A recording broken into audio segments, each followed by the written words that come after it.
Brand new for 2017, Sea Ray's introduced this, the SLX W 230. Now on the one hand, you have all the SLX fun features you want. Look at this snotty Gulf of Mexico.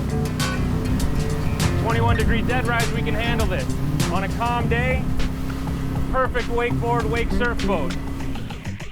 Measuring in at a length of 23 feet 10 inches, it has a beam of 8'6" and weighs in at 5,500 pounds. In terms of performance, you can hit 20 miles per hour in 5.5 seconds. The most efficient cruise is 24 miles per hour, and the top speed is a flat 40. All right, now admittedly, these are not ideal conditions to shoot in. Big waves, I'm getting splashed, but we're doing this to prove a point.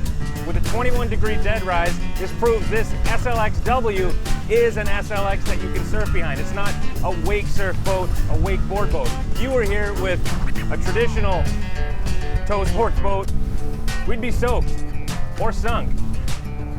I'm not saying this is, ideal. You wouldn't want to bring your family out, but this is handling this just fine. And to prove it really does cut through the waves and has the chops of a serious surf boat, we recruited a rider and threw him in the choppy Gulf of Mexico. And even through the whitecaps, the SLX W 230 kicked up a nice crisp surf wake. But how does it do that so well? Well, there's a few reasons. For one, it has 2,000-pound ballast capacity, Mercury's V-Drive tow sport engine, wake tech plates to shape the wake, and it has Sea Ray's dynamic running surface. So this is the first production SLX W 230, the very first one off the line. Now you're going to see them out, and they're going to look a little bit different. They're going to have about a dozen different color options. The speakers on the tower are optional, but for the most part, this is what it looks like. Now, something that I really like on the standard swim platform is the optional submersible full-down swim step. You got the optional stereo controls here, a very handy feature, freshwater wash down with heater, blast some warm water in your wetsuit after a day of riding.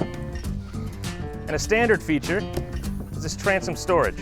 Now it's huge. You can fit multiple boards in here, and you're dealing with it out where you're playing.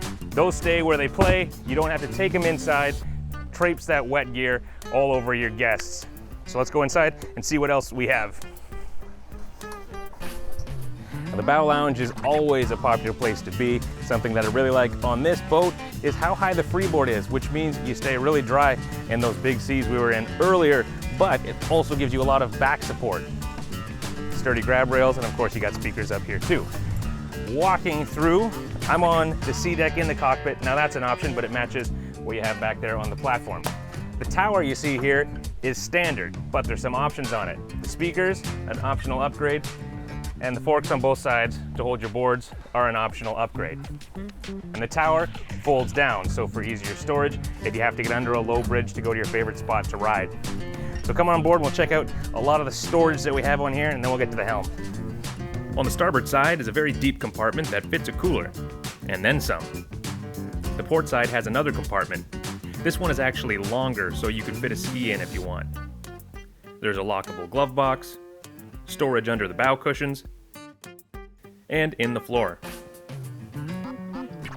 Also in the floor is access to the bow thruster, great for in-water maintenance. You have the option of a heater, which includes the under-the-towel extender, which is always nice to have. At the bow, behind the port side backrest, is access to the heater and the bow thruster battery, while over on the starboard side is more storage. Mercury and Sea Ray worked in tandem to develop this. Now it looks like any other joystick, but you gotta remember we're on a 23-foot sport boat, and this was developed for this specific boat. They call it JPI, Joystick Piloting for Inboards.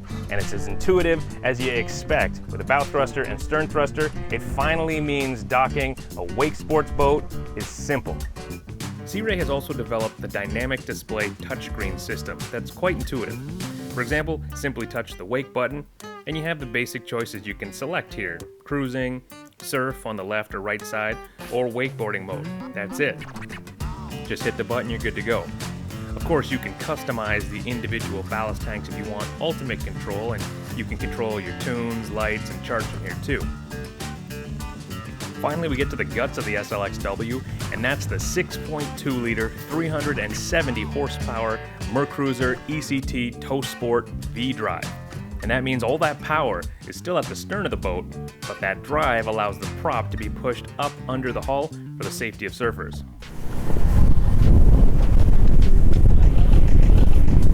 I'm going to show you how choppy it is. I'm going to take a picture of you to show you what we had to use for a chase boat. 35-foot Boston Whaler.